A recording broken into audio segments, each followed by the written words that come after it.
Hello. Morning. Oh, I want to ask you for the transcript. So I just need to copy paste and just double check the words are right. Is that everything I need to do? Yeah. Okay. Okay. Yeah. So I don't need to say like this is Ethan's side, this is Jingqing's side. No need to do that, right? Well, let me see. Let me see what Jinqing What will you look like. what will you do? Like what is benefit to you to read? I don't know. That'll be helpful if you add, the initials, or Okay. use C for client, T for therapist. That'll be helpful. Sure. Yeah, because in the transcript, it's not always clear the words who said that. Okay. But yeah, the timestamp helps me to kind of, this is where, and I want to, if I want to drag to the video to refer Sure. to that, that's easier. Okay. Good to know. Okay. I'm gonna send Jinqing a text.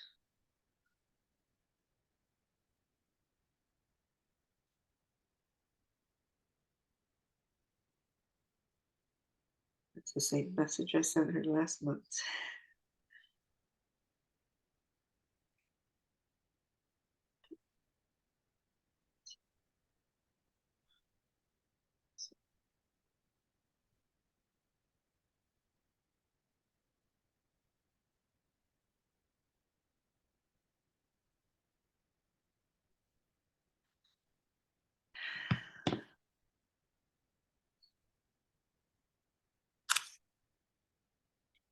How are you?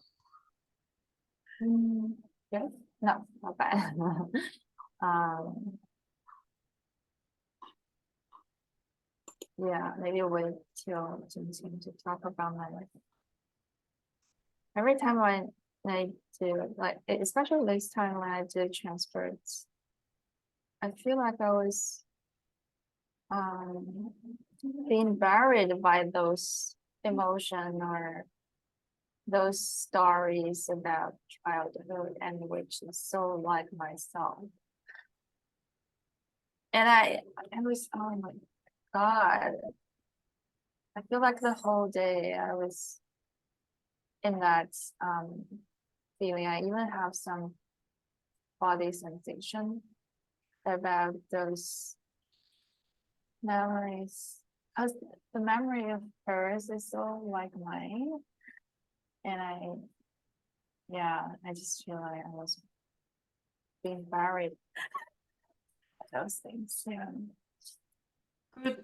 Good noticing that we are gonna work with clients that bring some stuff in us, whether they had similar experiences, or we also are gonna work with clients that they have quite different even beliefs in circumstances, and it's a little bit harder for us to empathize with them.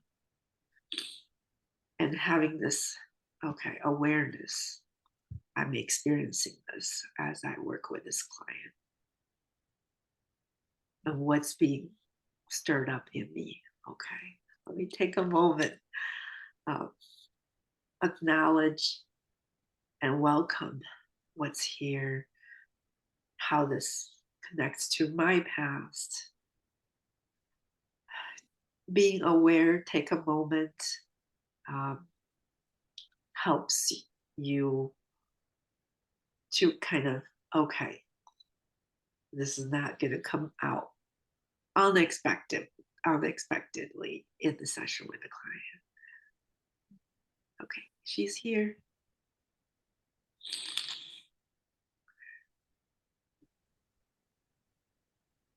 Hello. Hi, I'm sorry.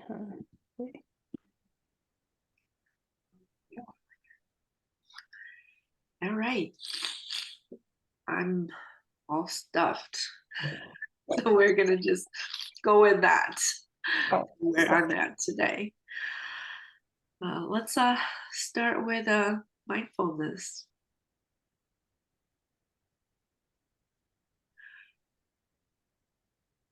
I invite you to either close your eyes or keep your eyes open. Start to find where your attention is at in this moment.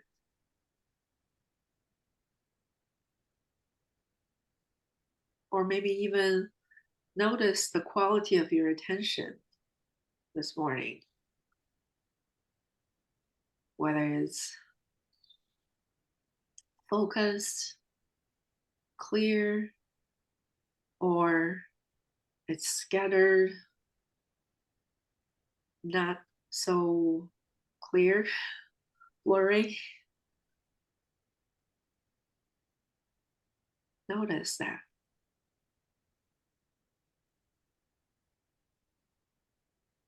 That happens if our attention is a light source. Sometimes the light source can be very concentrated and bright. Sometimes it can be dim.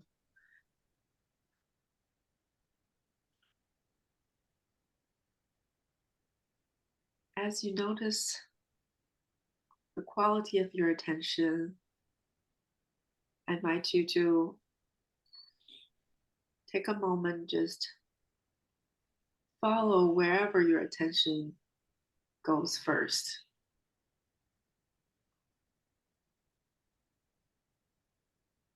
Whether it's something outside you, noise, light,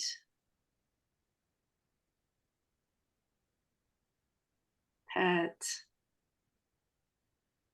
or something inside you.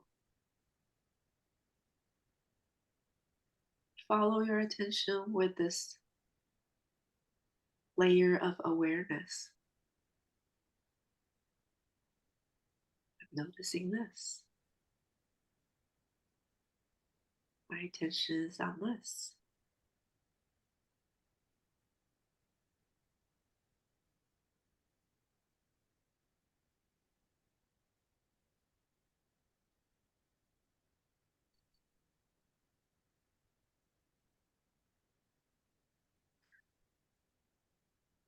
As you notice your attention where attention naturally goes, I also would like to invite you to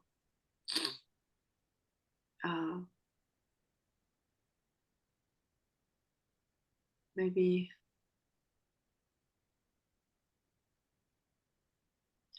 I'm blanking out.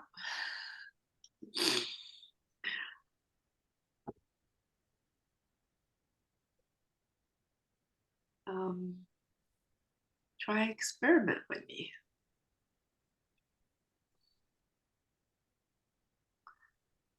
First,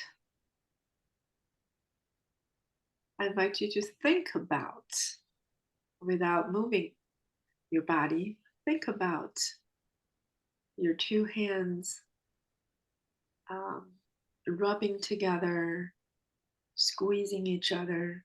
Think about that movement and the sensations.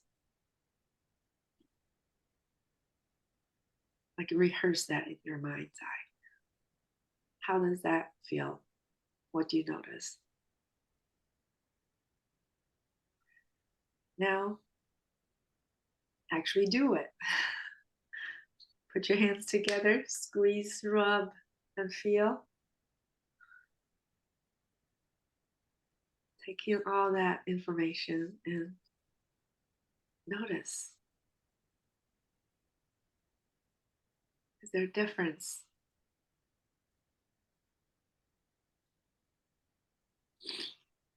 With that, that's the end of our mindfulness noticing.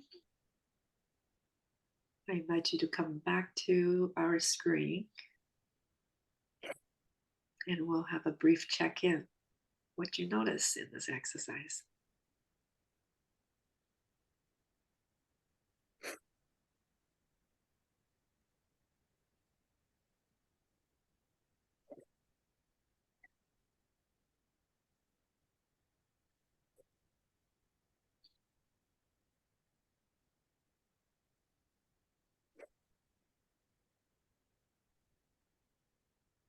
Well, I can share. I I noticed my attention was kind of divided in a sense. Like a part of my attention goes to this your instruction, listen to what you were saying, and then another part really goes because one of my cat is very demanding during most part of the meditation. It was like, yeah. Anyway, so I was also kind of petting her, hearing her purring. So yeah, I just noticed that my attention that's why my attention went. Uh, the imagine my hands rubbing and squeeze is very it's pretty interesting. I noticed even though I wasn't even when I wasn't doing it, it was just imagining it. Part of my muscle tensed up. In the part of the muscle that in my side that's already tensed up. And when I actually did it, then I think that part of muscle is still tensed up, but also the part of the muscle in my forearm also tensed up, which is kind of interesting to notice. I think what I'm taking away from that is even imagining a movement will have some impact on my body, but it's a little bit different than when I actually do it. So that's what I noticed. Pretty interesting. I appreciate the experiment about imagining a movement. Thank you for sharing. So my experience is, like I did meditation this morning actually before this consultation. I feel like it is more easier for me to really be quiet. I mean, my mind being quiet when someone is be with me, meditation together or guide me to the meditation. I don't know why. And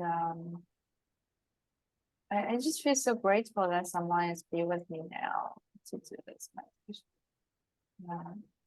And I feel like I just prefer someone is be with me now. Notice that. And when I trying to imagine the hands moving, interestingly, I can almost feel the feeling as I really did that. So I just feel like it's amazing that even I didn't do that. I just imagine it and I can kind of have the same feeling of that. And when I do put my hands together, the feeling is much stronger than normal to feel my hands. Yeah. Mhm. Interesting. Yeah. Like I said, it's an experiment. Yeah. We use resources and leave it open, whatever experience could be. And different people could have very different experiences. Mhm. I guess I also noticed that my fan was going on and off. That was unconsciously I just noticed that pulls quite a bit of my attention. And as much as I wanted to ignore my stuffed sinus, I was just okay, follow my attention. A lot of my attention is also being consumed, just noticing my, yeah, I'm not breathing very smoothly. Uh, that experiment, well, as I was leading this, huh, what, what's going to happen next? I did just have a blank out. I thought I was okay, interesting. Um, But this experiment, I tried this myself a couple times before. Um, it's something I've been kind of reflecting how everything we experience in the world based on our senses. To me, imagining hands rubbing, I could kind of visualize and imagine some feeling, but when I actually did, I felt the experience was much richer. Like my hands are sweaty, moist, the skin feel touch, not just the pressure touch. So I'm continue to kind of reflect on how everything we experience is based on our sensory input, and amazed that without actual sensory input, our mind brain can simulate some of that experience too. And for some people, quite real. Some people maybe not as real. Anyways, welcome back. It's in June. Summer is here. I have a confession. I have to confess that after our last meeting, it took me a week to send you the feedback form, but it took me a lot longer to send my reflection and the video to Deb. I experienced a full-on procrastination episode. Just couldn't get to it. I know it was important. I knew it was important, and the more I wanted to get to it, the more other things got done before I got to that. So I don't have actual feedback from Deb. And I'll probably get her feedback before our next meeting. So I apologize, and I'm trying to, I'm not quite at a place to appreciate my procrastination this round. It used to be worse. And I'm trying to just stay neutral and observe this is what's happening.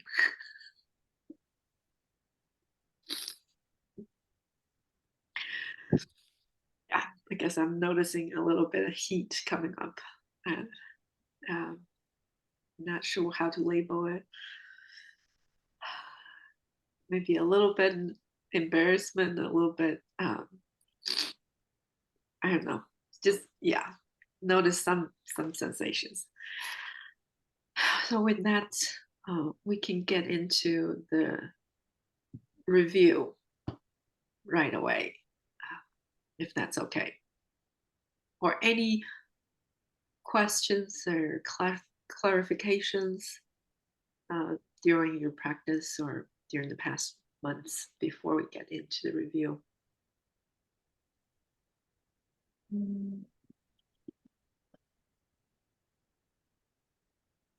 I do have a question, but it's not really, it's EMDR related, but it's not related to what we practiced.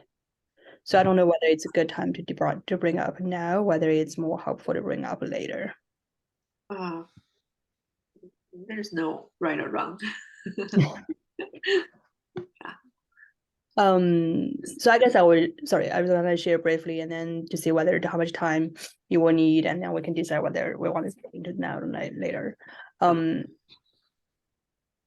So situation is one of my ongoing client. We potentially may move into EMDR treatment. Is somebody who and the reason I say potentially is because we actually were talking about either terminating because she's transitioning to couple therapy, and or we can do some EMDR targeting at her some fear she has while she's also doing couple therapy. And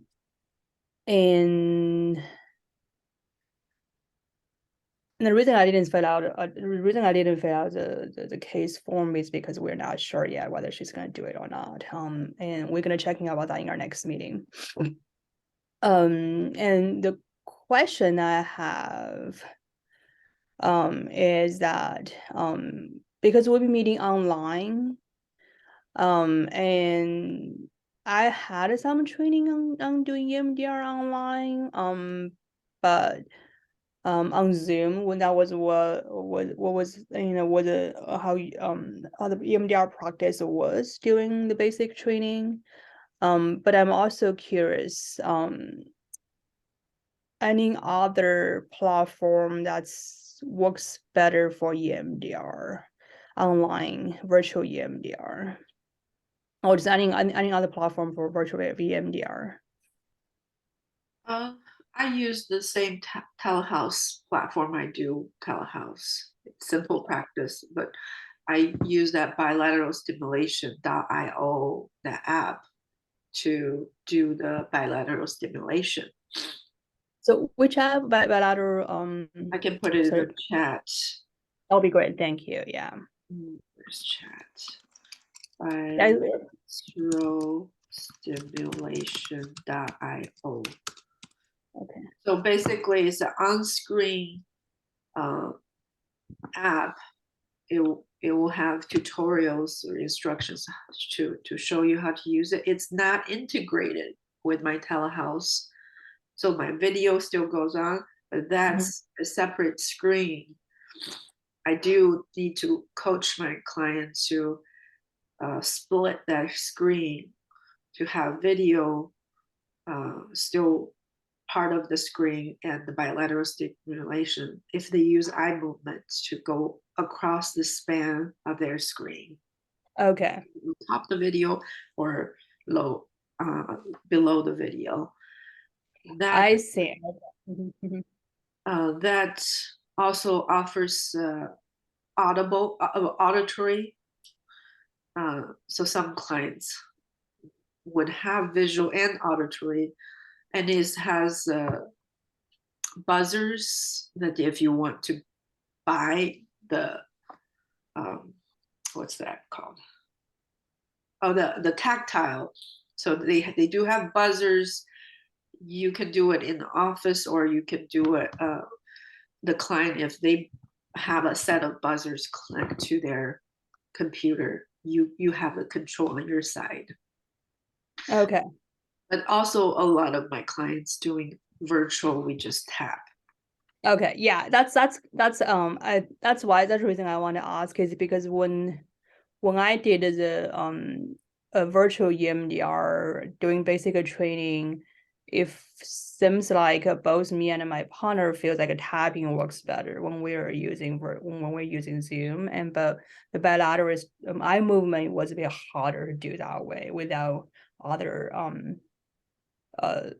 sort of aid. So I appreciate that to hear that you do you I'm actually looking at it as a bilateral stimulation IO, and it is helpful to hear your experience doing that. If because I think it happened that both me and my partner feel like a tapping was a better way for bilateral stimulation during the practice. But I'm just thinking that if for clients who actually eye movement works better, but then we have to do it virtually, how to do it in terms of technology or the actual. It did save a lot of my arm. Yes. That's true. That's for sure. And I do have some clients really prefers the auditory. That one it's hard for them to access the material with eyes open than with the auditory. They have different sounds. One thing I noticed, some people who have quite complex trauma, one sound can be calming and helpful with the processing. Another sound can be triggering. Okay. There's some sensitivity there, but you can explore that. I think even with the free version, you have different options. What I also like this is the dots going back and forth can be emojis, can be different color, can be background. This itself, you can use it as a like a resourcing activity. See how your client does really expressing their preferences. Some people say whatever you some can tell you very specific, I want this, and with some clients that hard to express their wants and needs, okay, let's I kind of slow down and really allow them, okay, is it okay I try different colors and see if there's any slight preference. Okay. Yeah, that's helpful. Thank you for sharing that. I will look into and kind of play with it after our consultation meeting today. Pretty cool. And I will also recommend, if you have the access to the Genius Launch on PTI portal, Deb has a webinar recorded, I think somewhere in 2020 when the pandemic first started, really using the screen to do some of the resourcing activities. Okay, yeah. You can do a lot, like just, let's try this out, see what you notice. I'm going to move closer to the screen and let me know. So this is kind of similar to the scarf exercise, but you adapt it to just on the screen. Notice what is the feels good distance, just right distance. As I'm moving closer, I'm gonna give you warning. I'm gonna start moving closer. Notice what happens in your system. Oh, I see. Okay. Right. Okay. I see. And as I move backward, further away, notice what happens in your system. Okay. So yeah, she has one specific webinar that kind of really leverage the screen. Okay. Yeah, That's helpful now. I tried to access to the material back in the basic training, but I found it's expired. Is that possible to get access to that again? Because I feel like it'll be helpful to watch some demo there again. So has it been a year since your basic training? Yeah. Okay. Mine is last April, I guess. Yeah. Okay. So they do charge an annual subscription fee. Yeah, okay. I'm not. Well, I can double check that. Yeah, I'm not sure exactly how much right now, but you can always, or email support. Sure.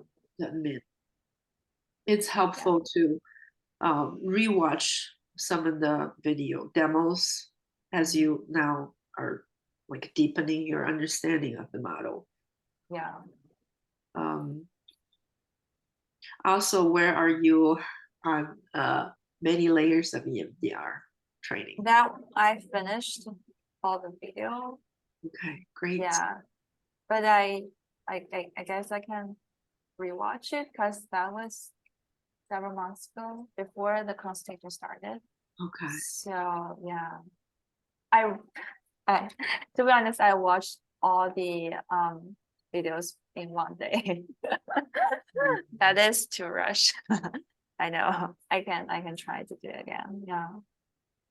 Yeah. But that's helpful to understand in this moment. Jinqing, are you work in progress on that? Yes, I'm still work in progress. Yeah. Yeah, because I signed up the EMDR way back last September, and I watched some of that back then, and then I got distracted because when my practice started taking off, and then I forgot it going back to it. So thank you for sharing. Thank you for reminding me. And also reading the book. It's Dr. Francine Shapiro's book. It's part of the requirement.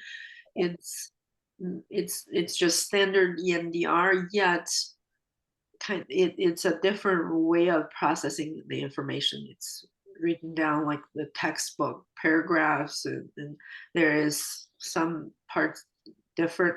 You can compare how safe EMDR, our model, and then that also just a different way of processing information and deepening understanding. Okay. With that question, actually, I want to mention I did not, like, for this month's practice, I didn't assign it for you to practice the mechanics, but you are going to do that next Yeah, practice. I spent too long for a question. Last time my session is like 75 minutes. I just feel like it's too long. I'm gonna try to control the time, but I just have the question like, if the clients are keep talking, should I stop them in the middle? I really don't know. Should I do that or not? Yeah. Good question. Would you like to, so can I, Sure. yeah, hold on for that thought. No. I want to say about the mechanics. Oh, okay. Sorry to disturb. That's okay. When you are working with a client, actually practicing mechanics is part of phase 1, 2 before you go into Yeah. assessment processing. Mhm.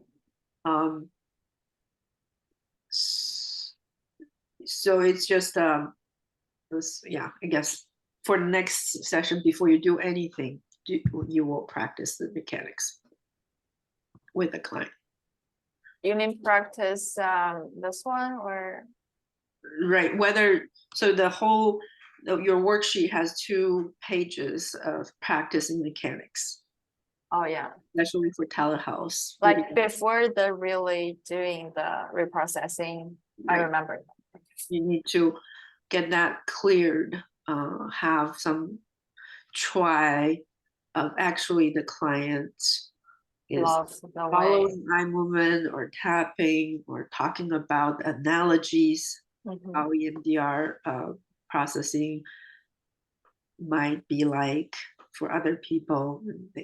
So yeah, so before you do that, the next practice is beginning of that is Okay.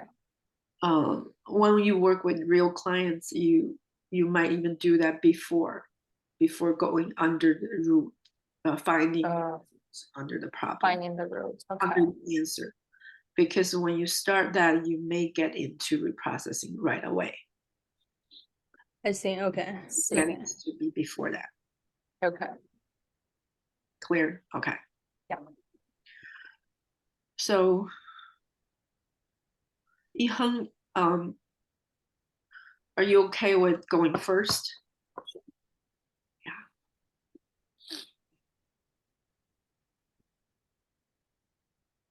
I want to maybe just say that overall, like you also reflected in your reflection that you are a lot more relaxed this time. Yeah. Right? Can you Yeah. feel that? I just feel like that. Right. I don't know. If you notice that, that's the good. So that's the harder thing, actually. Okay. Your attention is not consumed in your own struggling with, or not struggling, but your own answer, working really hard. Mhm. So you are able to just sit back and let whatever happens happen and observe. You have the capacity, you have the your attention spared to just take in whatever is happening with your client.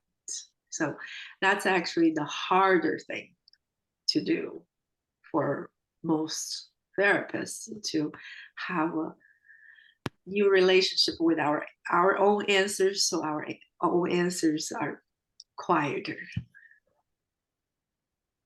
Okay, so I forgot how to make sure you can listen to this. Can you hear this? No, I forgot where to settle, like to set out this one again. When you stop sharing and Okay. start again, before you go share, there should Oh, share sounds. Okay. Yeah, at the bottom. Share sound.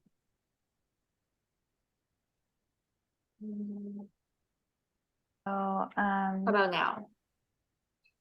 Good. Okay. I really don't know where to and then start. there are okay. times that they feel like they're taking care of me, but then for me, I feel like they're taking away my decision making, or they feel like I think they're overstepping, and so yeah, I just feel like for me, it feels like I always have a mixed feeling about being with someone in a relationship. Friends are great, but Like for the first part, the answer, the question is about the like the current symptom, frustration, limitation.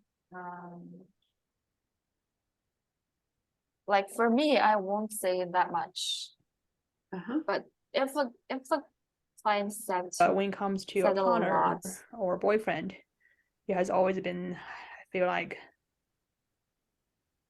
when I was in a just don't relationship, have I to always feel control like time. instead of feeling like satisfying or feeling like recharging or source of like a kind of refilling the energy or refilling the my bucket in terms of the mental resource and emotional resource, and it always feels more like I need to work to maintain it. And I don't know whether I want to do that right now, to be honest. Can you pause? So I think that's something Yeah. I'm being. Yeah. I think this is only the first question. Right. The client, what do you notice? He like she said some problem, and further trying to explain the problem or detail the problem, or trying to, I don't know how, trying just some more details and more explanation about the problem. Yeah. And do I listen to that or just pause and ask the second question? Good question. Before I answer that question, I want to say that through our whole process of working with a client, the answer Just keep working. Yeah, we never stop scanning and picking up information about the answer. So what are you like? Are you getting new information, or are you getting confirmation about this client's answer? I think she's just good at logic thinking, trying to find the cause effect thing, and I think she's just doing that the whole thing, all the way, yeah, through the session. Very And, good. yeah. Spot on. What is the underdeveloped? What is difficult? What's your guess about the underdeveloped? Just be present to feel instead of think about it too much. So, as I read your transcript and watched part of the video, this is an image that came to my mind. almost like the gears in a watch. One gear is the thinking thoughts. Yeah, One gear is the emotion. yeah. Another gear is the body sensations. If we can Uh-huh. think of these three gears are all supposed to be interlinked and drive the um, to be full effective processing. It's the image and the visual I'm having is that that thinking part is running really fast, but disconnected or not well connected, synced with the other gears. And oftentimes is the more the other two gears are lagged behind, the more the mind feel like I have to work harder. Okay. Uh, what do you notice as I reflect on this visual? I feel like nervous, or I really feel chest pressure. Uh, it's just not comfortable. It's tracing something, but without any outcome. Like never ends. Where, right? It's not going anywhere. Yeah. Yeah. So, I at this point, if I'm working with a client, um, would you like to hear what I would do? Yeah. Yeah, I would pause. Mhm. I would bring up, hey, remember our answer concept, our guesses? Mhm. Maybe we guessed about this answer. Maybe we predicted about what might happen when it's closer to pain. Maybe we didn't. If we did, ha, I'm seeing this is happening. I wonder if uh, you are also noticing or observing Mhm. this answer of talking and thinking harder, uh, analyzing is here. If we didn't guess, if we missed, that's fine. And oh, I wonder if this is another layer of your answer that's showing up.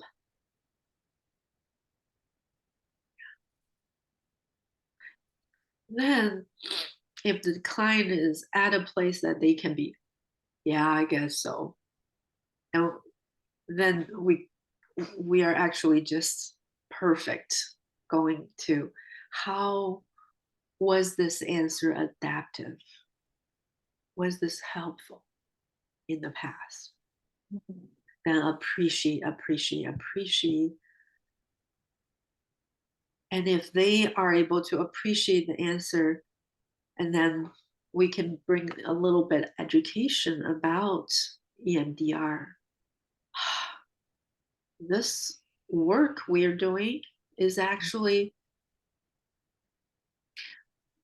going to solve the problem or um, in a more effective way. If um, ultimately we appreciate the mind thinking, analyzing, connecting, so helpful. Is this a space and uh, time?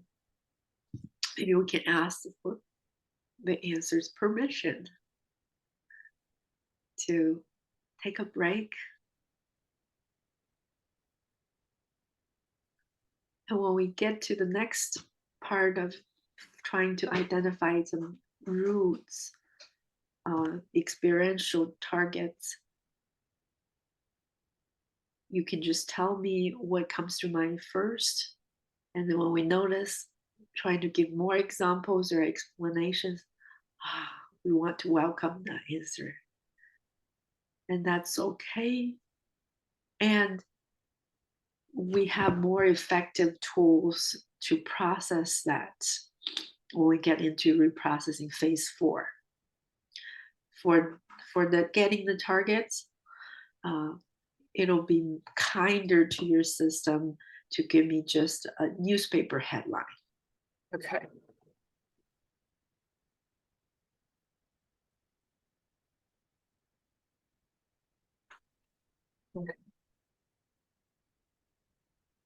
Does that make sense? Yeah. And this happens a lot. We don't always get to catch all the answers at first. And if at some point along the way we notice that, something is here, I just can't proceed. Then something is in the way, usually is either the client's answer or our own answer. Can we pause and wonder about it? I think I have the same problem, like overthinking too much and did not experience my emotion, body sensation a lot. That's my problem too. That's why I was keep listening to her, didn't think of anything that is probably need to pause for. Yeah, that's my interest too. Like I'm so interested in what she's talking about, trying to figure out what is her road, or it's my way too. So yeah. And Also, I was thinking that while we're listening, it's such a natural thing for talk therapy to talk about, explain. I guess I was thinking about Yeah. why I was explaining. I think partly it's because that's, what it was supposed to do in therapy. At least that's how most people think of therapy. So that's kind of I'm just thinking about that too. I'm also curious when I hear a client keep talking and talking a lot and trying to explain, I sometimes I would wonder, or I may wonder aloud, be curious and wonder aloud, hey, I wonder if you feel a need to explain everything to me. Hmm. If you feel like only when you explain everything to me and being understood, um, that's what you need. That's kind of we're getting to the emotional relational longing here, right? Being Yeah. I have a feel like trying to explain myself is right, or explain why I'm doing this. I have my reason. I'm not making mistakes or something like that. there could be some subtle differences by different individuals. If I'm saying, I wonder if there's a need to explain everything to me. So one individual might be, I feel like I need to justify I'm right, or another way, I just feel like I need to be heard. Every bit of my thought process, and I feel like I need to be heard. Or another one might feel like um, if I don't say more and explain, uh, uh, I I won't get a chance to say it or something different variation, but now we are getting to the relational longing here. Very good insight, good awareness. And for the exercise of this finding target, uh, we just really just need a few words and the real processing, the effective healing is going to happen. Or when you catch this need to explain or need to justify, could that be an answer? How was that adaptive and helpful in the past? I've heard stories. Oh, I was always punished or wronged. I had to explain. So they can connect to the past and we can appreciate as that is the answer.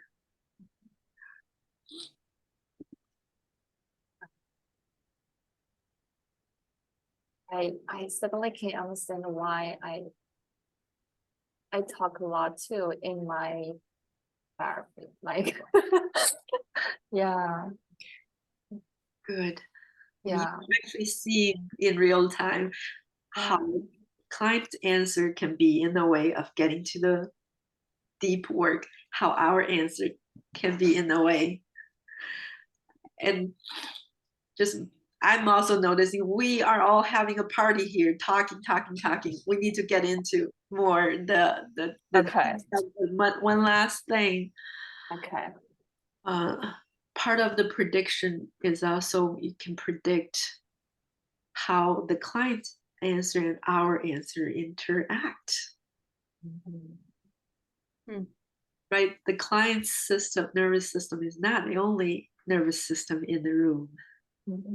We are a human being. We're not an AI. So this is a real example. You can see, hey, part of me feels really comfortable to just talk all day long for the next 6 months. And another part of me really knows that it's my answer and your answer staying in our really comfort space and not going deeper. Yeah, exactly. Because I have this answer like listening, and I'm so good at listening. So when she's talking all the way long, I feel comfortable. That's why I feel free this time because she's always talking, and I always just need to listen and ask some simple questions. That's my work. I feel so easy.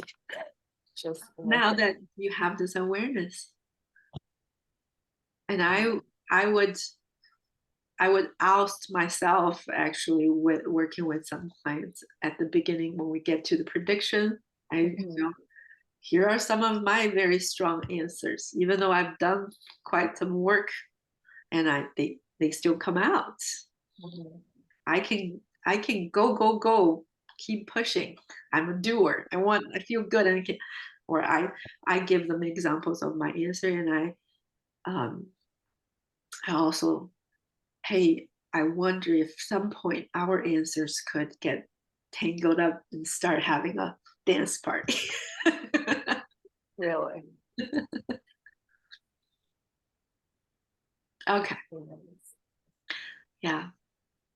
So it's okay to pause any point and go back to resourcing or deepen the answer. The 5 C's of with working with the answer. Okay.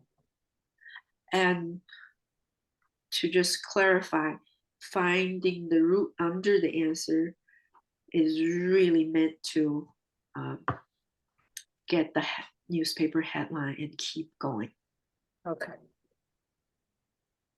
So it does also work when I do the reprocessing, like during the reprocessing, it's also fine to go back to resources and answer. Right. Good question. Technically, when you have already did assessment and went into reprocessing, you want to always have a phase 7 wrap up close before you say you want to close. You want to make sure the client, and then if you feel like further resourcing is needed, and you let the client know that, hey, this target, we're not getting anywhere, or I feel like there's this answer is keeps coming up, whether talking or whether getting too distracted or whatever. The beauty is if you have predicted, then when the answer pops up, usually you can use an interwave or a very brief intervention. Hey, I wonder if that answer is trying to help here. Yeah, did you have to do that a lot? Okay, go back. Then processing continues. So once if you did that preparation, then usually a brief intervention can just bring awareness. This is what's happening, and I'm gonna start. Okay, talk less or notice my emotions and body more. But if you feel like the answer is just not going away, then maybe you want to close and talk about let's be curious or uh, experiment or wander around about what's being here keeping us getting to deeper stuff.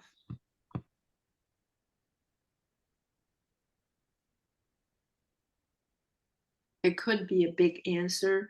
It could be there's earlier feeder memories, right?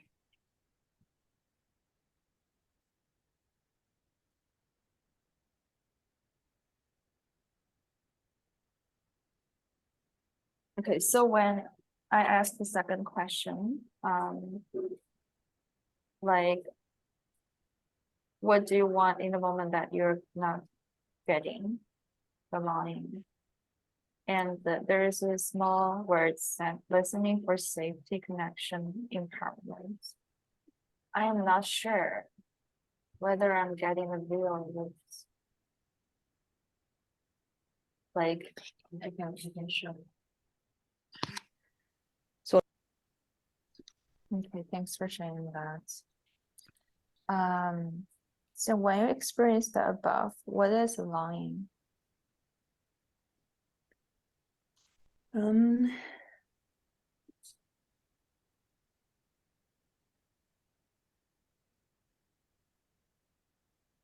That's a good question. I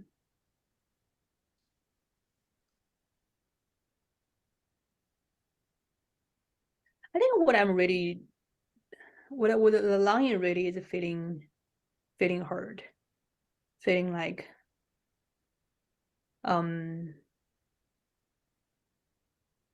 maybe feeling kind of a similar kind of feeling seen in a relationship, because I think that's oftentimes I think that's a bigger reason I feel mixed about having a relationship, is because I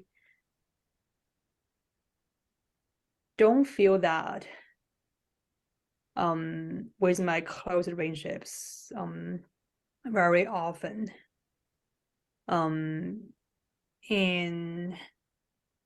which is why of if I have someone, if I have a partner who actually make me feel seen and actually love to have a relationship, I would love to be with somebody, love to share life with somebody, but I just haven't had that experience with anybody I dated so far, and not even with my own family either, which I think a part of me is also feel like because I have never, I have rarely feel that way. I don't know. I don't know whether never feels too strong word, but it feels like I've never feel that way with people who I'm closest to. Which also, and because of that, and also kind of part of me feel like, what's the point of getting through all this trouble with being close with somebody if I'm not getting that in that relationship? What's the point of compromising, changing myself, not changing, kind of adapting to another person and dealing with all the ups and downs, and if I don't feel seen in our relationship.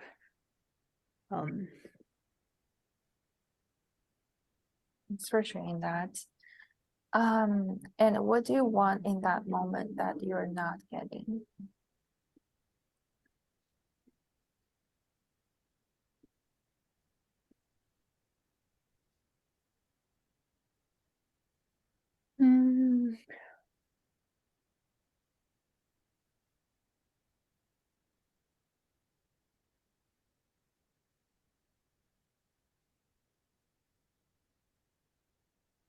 I think sort of I want to feel like I want to feel like I can be myself and being seen as who I am and being appreciated as who I am.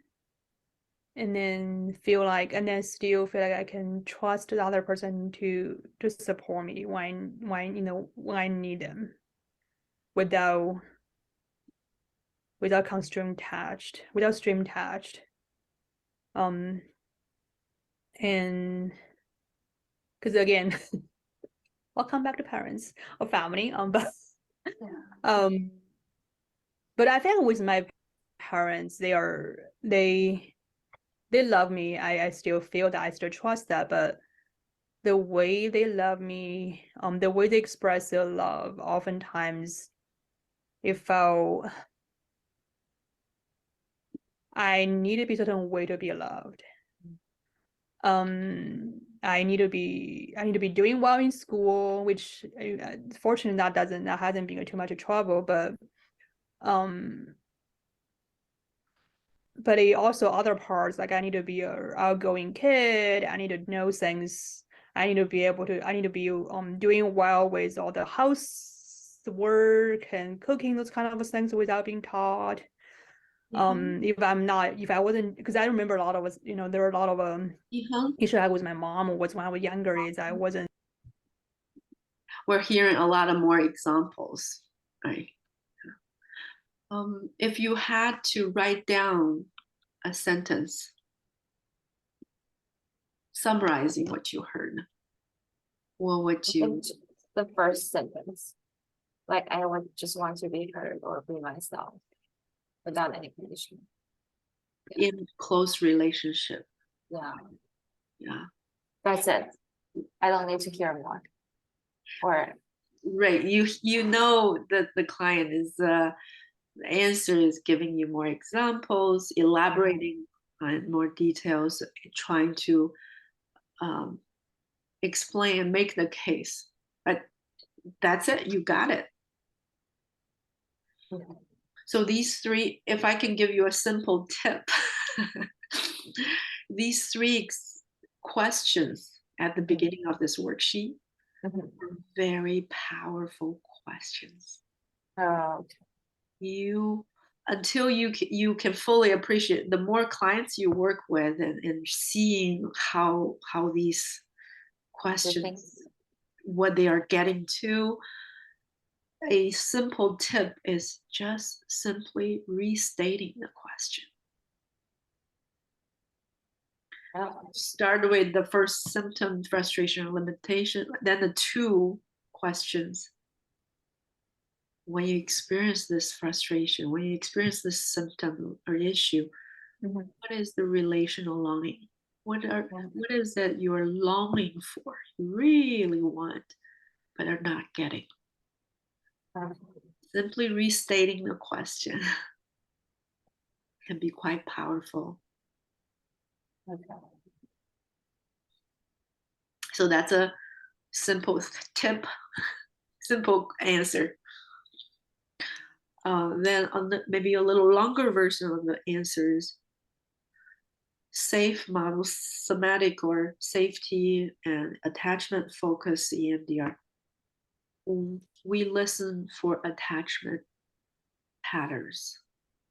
Attachment theory gives us a guideline.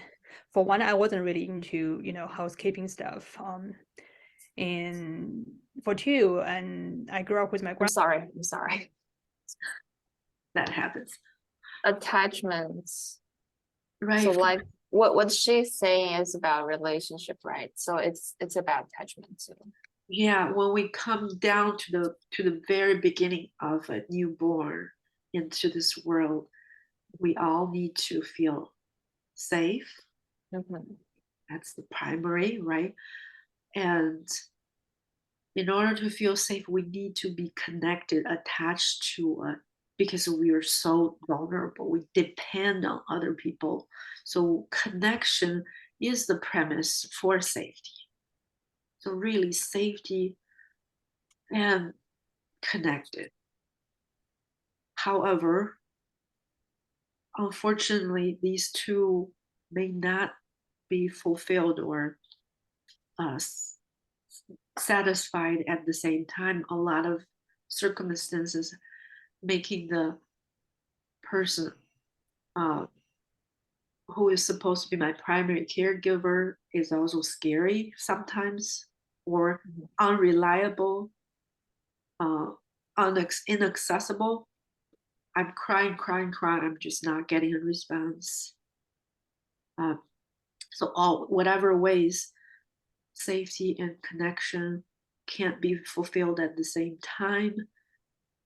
Oftentimes a baby, a kid has to prioritize one over the other. That's sometimes safety trumps connection. I have to cut off all connection with people. People brings stress. People brings fear. So I have to be alone to truly feel safe. To truly feel I can be relaxed and do whatever I want. Be free. Safety trumps connection. So when you hear this, is that she,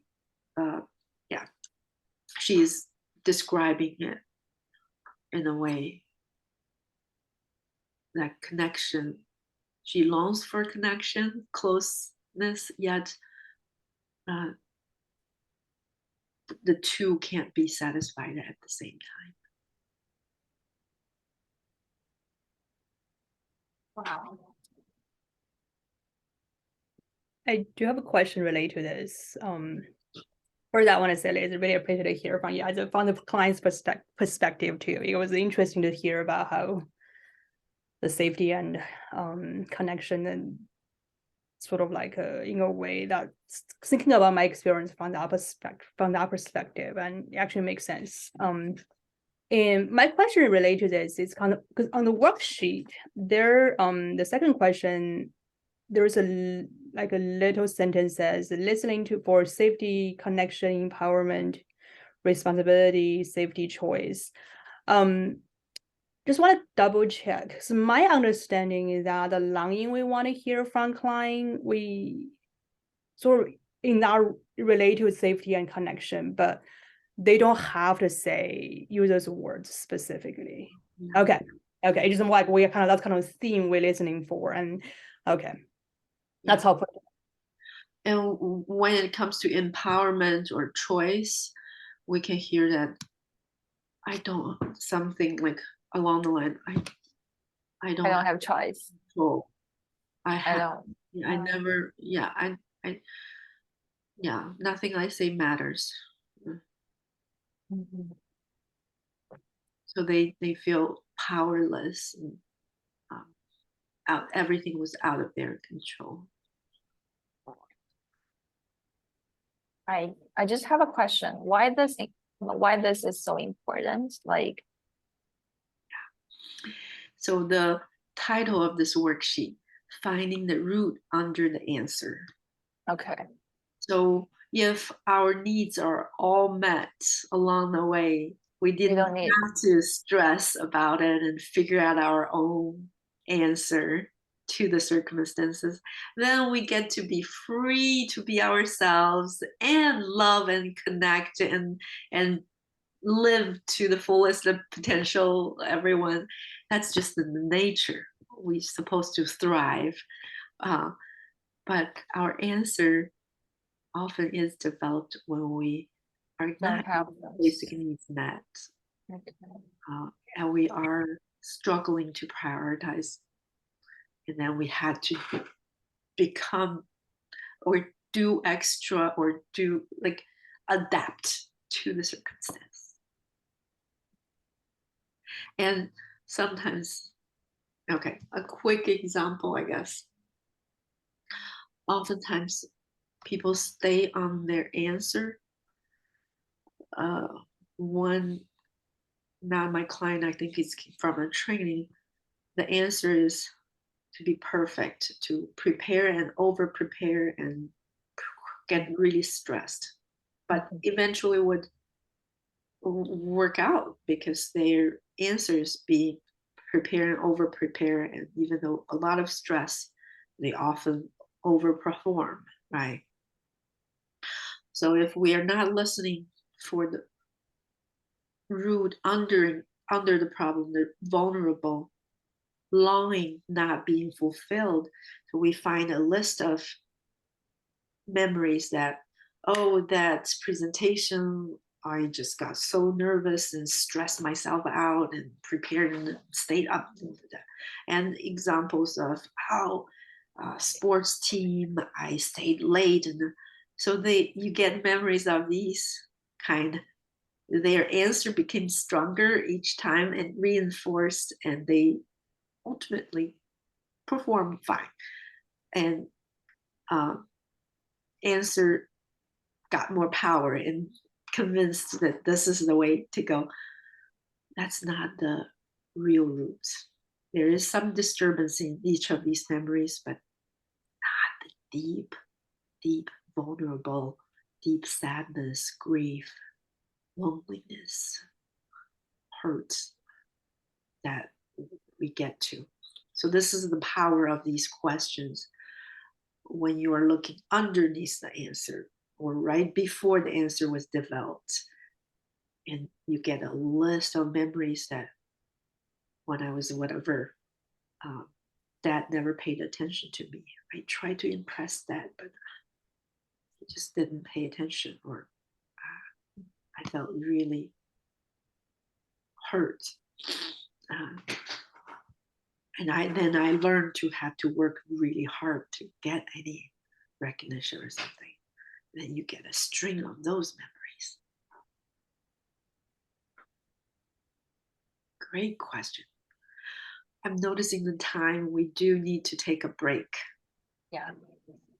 Is this a good place to pause? Yeah. Then coming back, we'll switch to Jingqing because of the time. Yeah. But if Yiheng, you have more questions, then we can. I think I'm fine now. I think I'm fine. Yeah. Okay. So my time is 12:13. Come back in 10 minutes. That will be 23 past. Okay.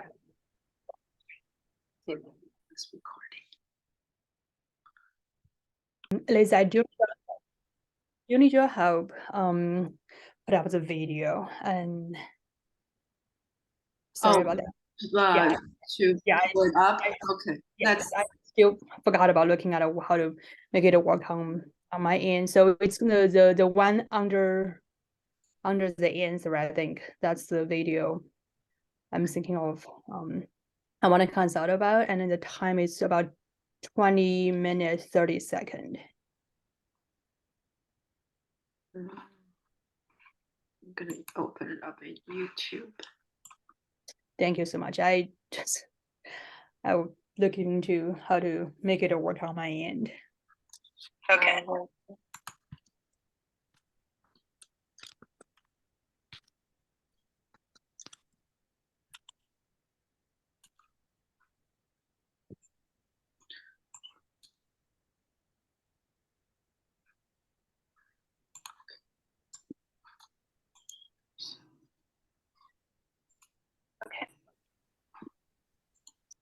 Can you hear? Sorry, I'm just kind of taking some notes. Yeah. Can you hear it? Yeah, I can hear it. If I might. Yeah, give me the time again. 20 minutes 30 seconds. Yeah, I think that's about. Oh no, sorry. Yes, I hear 20. Let me see. Actually, yeah, it is 20. Okay. Yes. Thank you. So you may be a little bit further earlier, but what I want to show and talk about it is a part we're getting to is a negative cognition. And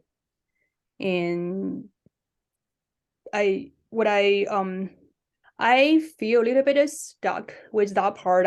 Well, first I'm not sure we're getting the negative cognition that I'm supposed to get. Because I read the manual and definitely have a better understanding of why we're asking for the cognition, and one thing stood out for me is that we want to get a more like a child word, something kind of more like a raw, and kind of really evoking emotion.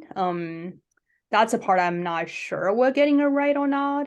So that's one question. Another question is I feel stuck with why. So I didn't feel like we're getting that during the meeting, during the practice. But also I feel stuck in terms of what else I can do. So that's another question I have about. I would like some feedback is, if I feel stuck with that, I feel like we're not getting the cognition, then what else I can do to see whether we can get there or not. Does that make sense? Yes. And then we can play it. Well, yeah. You want to play the video for just a couple minutes then? Yeah. Yes, sounds good. Right now on a scale of 1 to 10, with 10 being no disturbance and I'm sorry, with 1 being no disturbance and 10 being the highest disturbance. I think 8. Okay.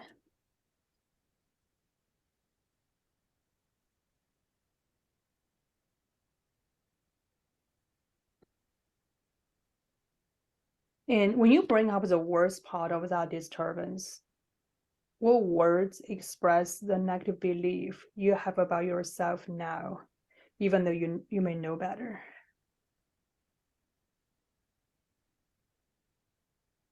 I'm not accepted, I'm not accepted. or even I'm not seen. I'm not seeing. Okay. No, something like that. The real me is just not there. I see. Yeah, Okay. I know which words is better, but just like that. Okay. Okay. Does it feel, invisible feels right, or I'm not seeing feels better fit?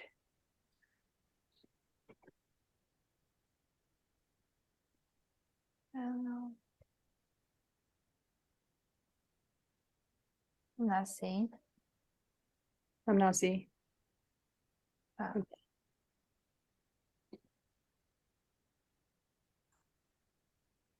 Okay.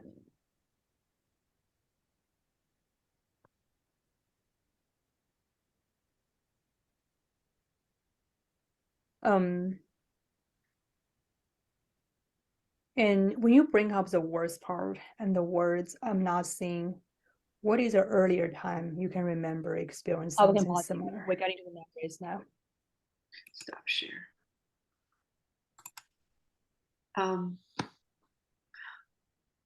So when you are asking this question,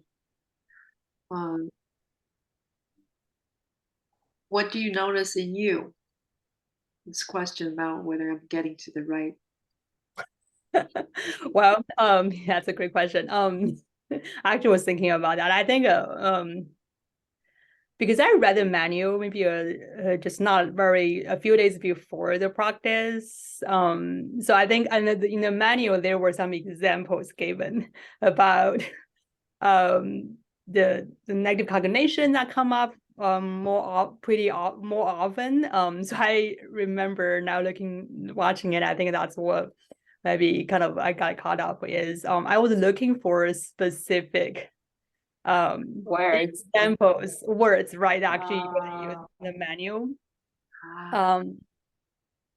Which is why I think that's why there's I'm not visible. Visible coming. It's because visible was one of the example used in the manual. That's my language problem. That's yeah, I think that's part of why I have a question about whether we're getting it right.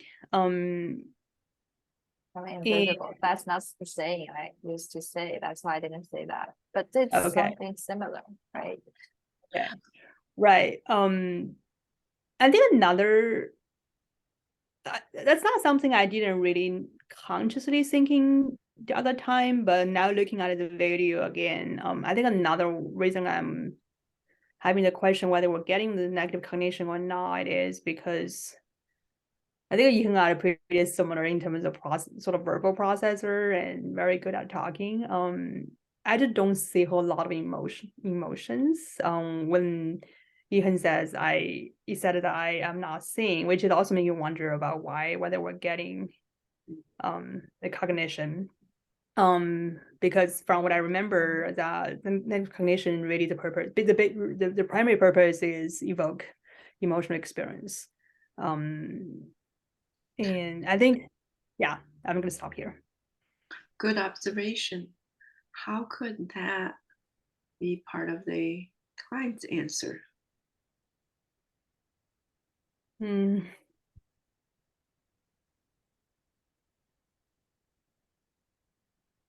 Or could it be?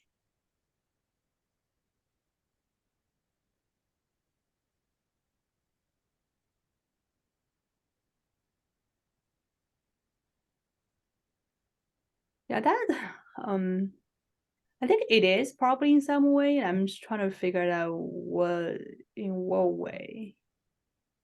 So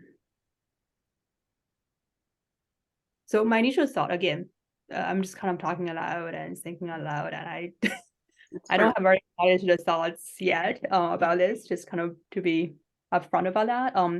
But my first thought is we're not going deeper enough.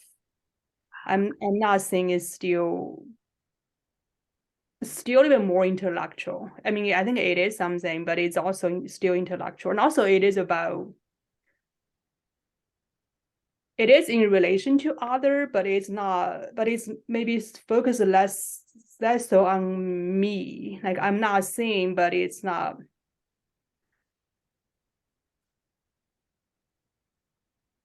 It's not like something wrong with me or I'm lacking something, or I think I guess I'm trying to I'm trying to kind of explain kind of particularly better. I think for me, I kind of compare my own reaction. I eventually got to my answer, not answer, but my cognition was like something wrong with me. And I actually got a little bit more emotional during that in that moment when that words came out from my mouth. Mhm.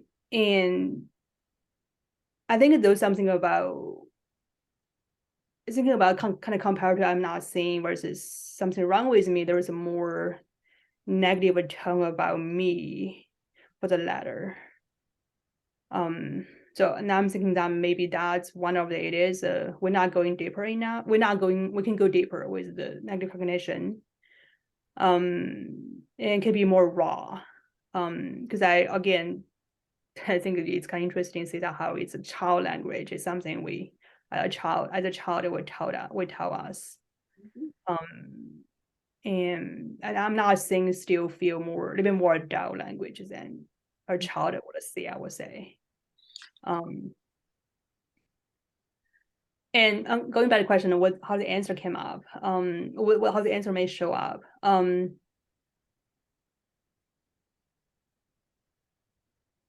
Well, I mean, I have two theories. The first one is that again, intellectualizing is protection. So maybe we're not that's still in play. That's still the answer is still working in that moment. And another theory, which I don't have any evidence, it just merely speculation. But but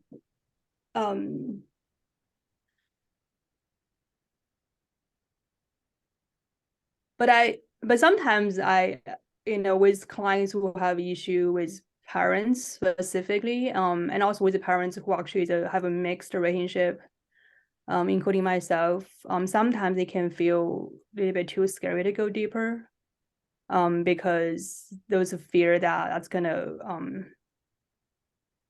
portray parents in certain way that's more negative. If that makes sense. Or Yeah. or just kind of okay, come to a place that recognize there's more hurt and damage from family than we are ready or willing to admit. That Right now, in this moment, what do you notice in your body?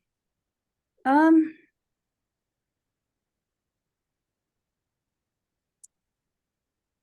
I mean as what I've noticed in my body. I found it a bit more vulnerable because it is part of it. Because I think the interesting thing is the issue we talk about, way that's similar in some way. And so I definitely feel like part of my stuff come up while I was saying that, and that's part of my own experience to some extent. And I also have this concern about maybe I'm projecting too much my stuff. And so there's a bit of vulnerability.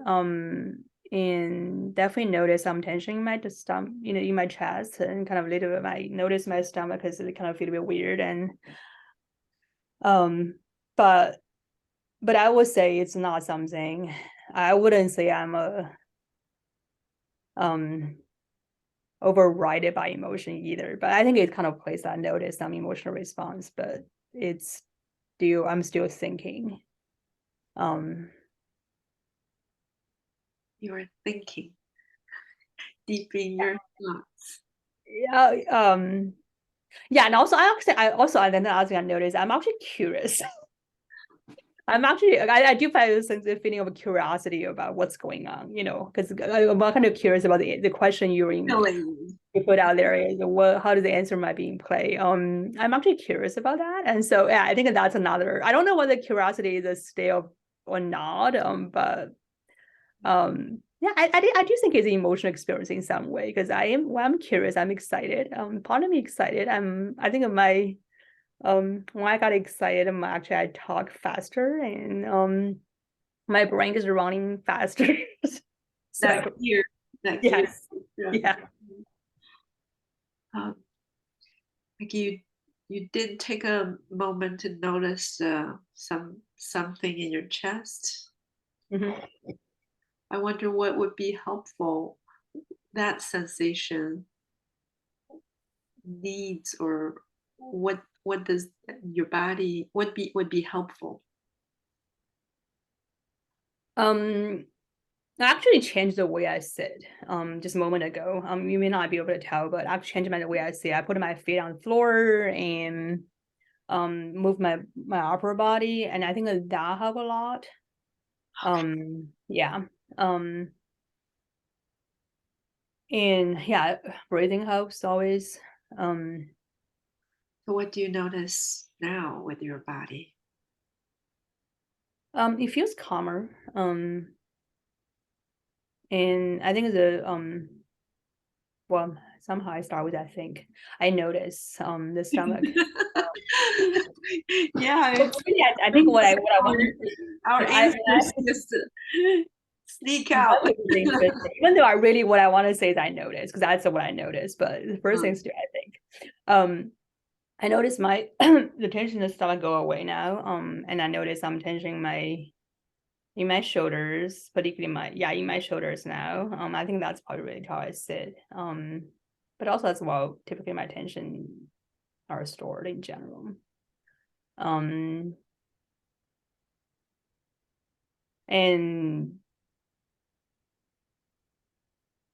yeah, I think that's what I noticed. Just kind of feel more comfortable and also feel like I want to move. Sorry, I was Yeah, if you want to stand. I find myself having I find it kind of movement help me to be more present. Right. Yeah, that's a lot of people. Movement is pulling your attention to your physical body, right? Yeah. Redirecting. Yeah. I'm just re-engaging with my body senses instead of just a lot of attention naturally flows to thoughts getting internally here. Right.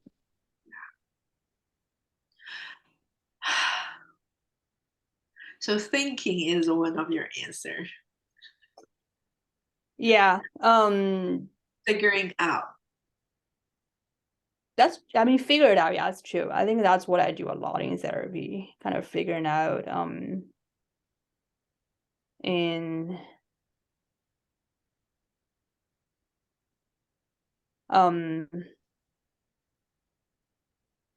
And again, I still don't know,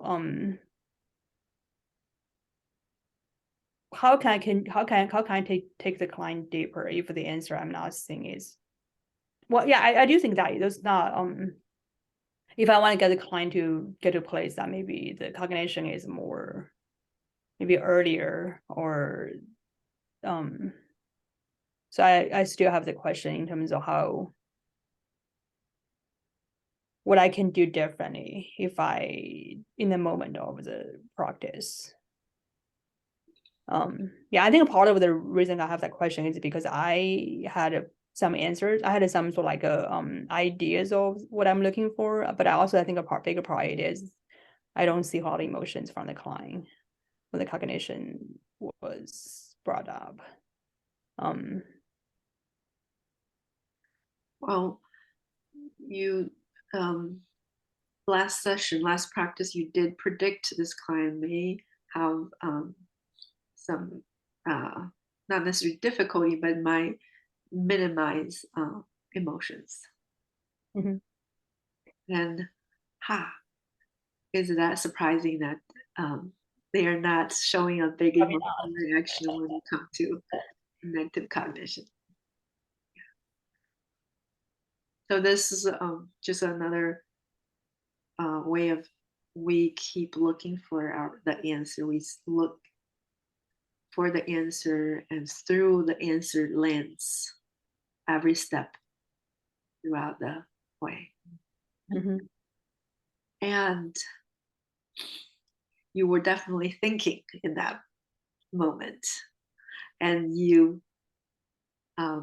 thought even more as I invited you. Yes. Right. And I hear also responsibility. Mm. Yeah, it's true. Yeah. How or what is that feeling I'm responsible? Is that part of your answer? Could that be part of your answer? Um, I I don't know if it's across the board because I need to I need to reflect more to see whether that I feel that way with in other settings as well. But I definitely feel that way. I think I definitely more prone to feeling that way in therapy. I think I'm getting better. Um, with clients who are, I work harder for them and I can recognize more and then pull back a bit more than what I used to. But I do now, yeah, now reflecting on it, I do think that's a bigger part. I feel responsible, which is why, yeah, my first reaction is what I can do differently. What I should have done differently. Yeah. Great awareness and great um, drive to do better and be better. Yeah. Putting more responsibility on you. Yeah. Actually, I was even thinking with now I'm thinking about as a practice client, I also feel that way too. Because with even talking about how her session was long, and my first thought, oh, I should have talked less. Yeah. I Either way, you feel more responsible. You feel the blame is on you. Yeah, actually, I think that probably happens with my friends too. I just don't think too much about it, and I'm thinking about it. Great reflection. So the your understanding of negative cognition is supposed to be get to pretty negative, and it's correct, but really you got to the vulnerable memories, so that's the ultimate That's true. That's true. testament of whether this is just a stepstone. Asking 3 present triggers, so it's kind of a universal across the board, getting to a deeper level. As the SUD was 8, and a negative cognition, they feel that's strong for them. Mhm. And then they following emotion, the earlier memories, bum bum bum, is there. That's Right. the test. Okay. Okay. Okay. A couple of things when you read the manual. One, there's no right or wrong. I simply, okay, if there's multiple things the client mentioned, I'm going to repeat and let me know which one feels worse. Mm, Not seen, I'm invisible, I'm not appreciated, or I forgot which one. Mm. I'm just simply repeat in first person. Okay. The client let me know which one feels worse. We are going with the worst. Okay. Okay. That's helpful. And Okay. because of the language, because of different interpretations, there could be just culture, family, they're using, each individual feels a little bit of difference with certain wording. That's okay. If they feel the worst, go with it. Okay. Okay. Well, that's helpful. Yeah. Yeah. It is helpful. I do think I think yes. I was thinking about that. I was realized that I do. Part of it is my um perfectionist tendency kind of kicking, and I need to get this right too. Yeah. I do have another question related to this. This is something I notice with a couple of different practice or as well, including myself, my own experience too. So we talk about three present present trigger. Some of that word really hard. Present triggers in three different areas. And what if the issue or the limitation is more so from my own experience, I think from Yihan's to some extent, I have some other practice client in the past that the issue they brought up really has the most impact in one particular area and less so with other area. What I'm curious is what do you do if that's the case? Like, let's say if they really have trouble with either friends or close relationship, but maybe less so with work.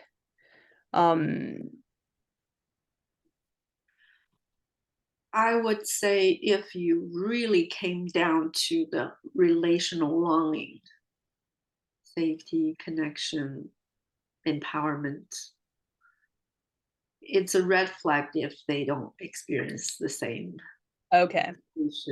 hurt or disappointment in that in more than one areas. If that's always like any close connection, you feel burdened or not free to be yourself, then you don't really show up at least across the board. Intimate relationships, relation friendships, carol friendships, or work occasion. Okay. Some people might be more just take on a professional persona.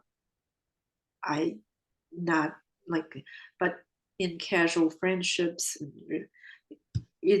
could be a red flag that you are not really down to the root with the Okay. relational longing. Okay, that makes sense. Yeah. Well, I forget to mention the another question further down on the worksheet. What is a time you had a glimmer of hope this longing would be fulfilled, but then it didn't work out? Mm-hmm. So that's the nature of our answer, right?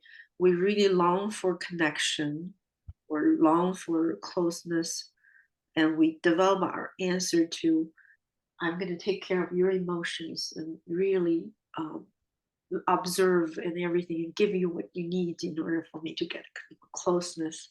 Yet, and then ultimately, what I want, what I long for the most, I'm not getting, constantly not getting. Mm-hmm. Eventually, our answer was developed as a solution to get what we wanted, yet our answer perpetuated even in adulthood keeps us from getting what we really want, because we start to accommodate others and then others and others. We never really express our Yeah. true, and then the new other people don't really understand who we are, what we want, and how can we really. So anyway, the answer, that's the nature. The answer was developed to get what we needed, and over time, the answer actually keeps us from getting what we truly need and want. Right. Okay. Yeah, and also I think it makes sense that the you will affect different areas too, because yeah, it may manifest differently, a little bit different depending on the setting, but I can see that. But you see the longing, the longing and the hurt or frustration. Yeah, some people may brush it off easily, but they still kind of, I wish they were. Right. So what's actually Liz, what you're talking about make me have another question is so answer really is okay, so my first question is whether there's different answers for the same person, and then related to that is whether answer is more like a profile of the person's attachment style in terms of just overall. It's not specific. Those are different parts of answer in terms of what's underdeveloped and what's overdeveloped. But the person can have different I guess kind of thinking about, for example, being more intellectual versus less in touch with feelings, and that's one dimension of answer. But another dimension could be being people pleaser and then having more challenge understanding their own needs, but they're all kind of under the answer for that person. Is that how you okay. So how a person adapted, each individual could be, we could see quite several of those character types in one person. Okay. These character types or attachment styles, fearful, avoidant, or disorganized, these are nice ways for theories and research to have groups, have categories, but really we are working with the individual. We see how exactly, how or was this helpful for you? You became good at this. Any clue how you became? What made you so good at doing this? Okay. And then they will give you their own version of their evolution. Right. Okay. That's helpful. Thank you. So that's another way of bringing down to this very person, this very individual present moment, instead of in the theoretical. Right. Okay. Okay.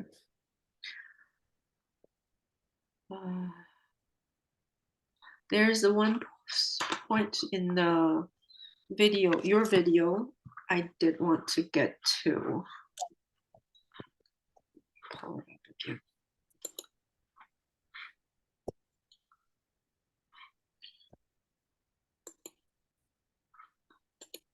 Okay. Is this the right? I can't really see the screen you are sharing.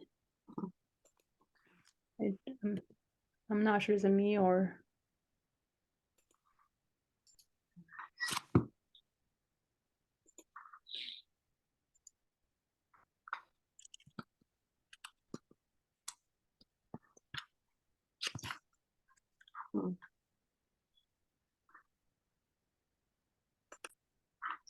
Can you see it now? Yeah. Okay.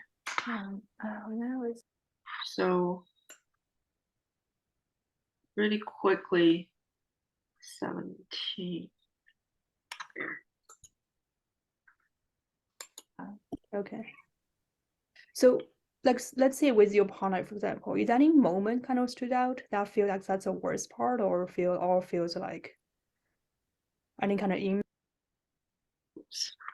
reaction too much like that. Okay. Yeah. Okay. So like let's say with your partner, for example, is any moment kind of stood out that feel like that's the worst part, or feels like any kind of image that stood out, or just curious, anything that's sort of like I am on the consultation, not consult, sorry, family therapist. Mhm. We seen family therapist I see. together with my partner, and Mhm. he is really just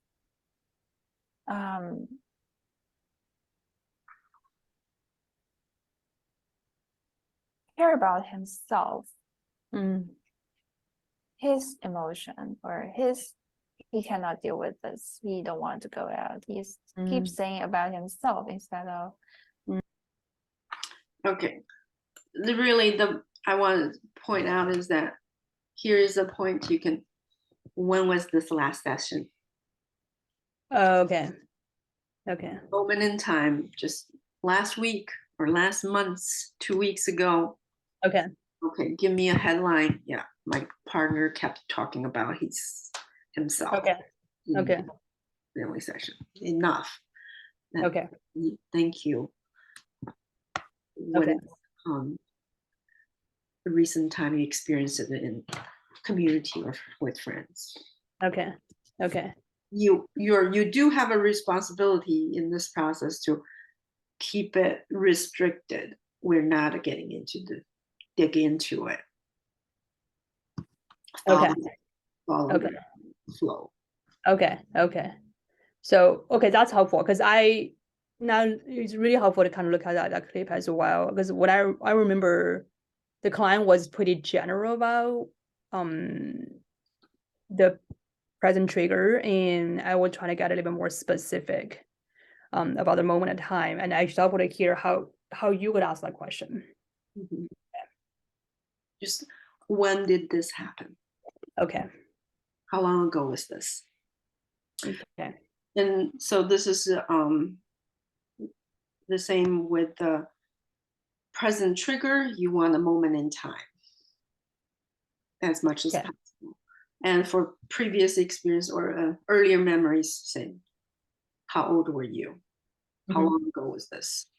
Okay. If they don't remember the age, what's your best guesstimate? Okay. Okay. We're running all out of time. I'm going to give you the assignment for next practice. Start with practicing the mechanics. Confirm with the client if this is the touchstone memory, if it has a charge, and if it's okay to go into reprocessing and go from phase 3, 4, 5. If you get to 5, 6, and 7, if not, close with phase 7. Offer a resource. Okay. Or ask if the client feels. I would say offer a resource to after closure.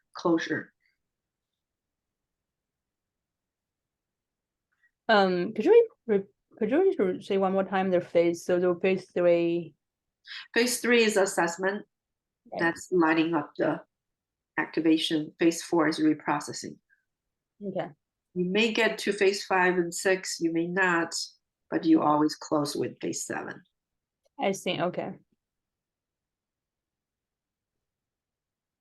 Any questions?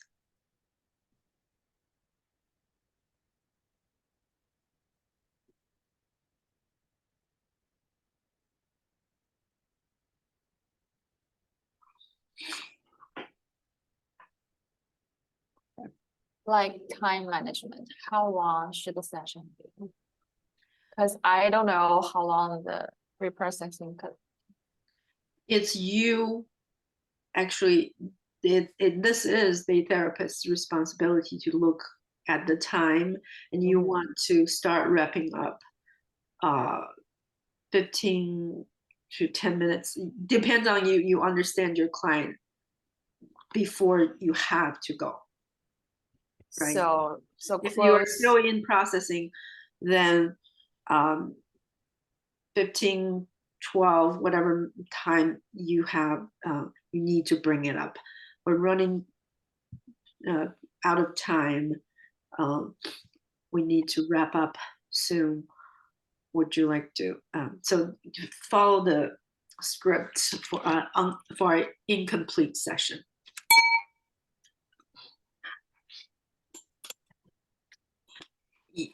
I encourage you to keep it under 60 minutes total. That's Okay. mimic or practice, rehearse with a real client. Mhm.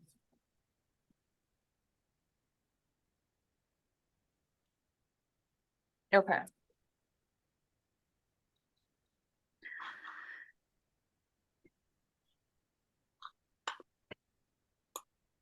So just to confirm, practice the mechanics and then confirm the touchstone memory, whether it still has an emotional charge, which if it is, and go into reprocessing.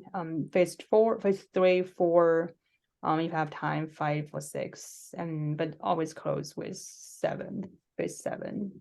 And wrapping up the session, start wrapping up the session about 10 to 15 minutes before the time is supposed to be up. Okay. Okay. Do you want me to make you the host, Jinxing? Yes, please. Thank you. All right. Thank you. You are welcome. Email me if you have any more questions or need support. Well, Take care. See you next month. see ya. Thank you so much. See ya.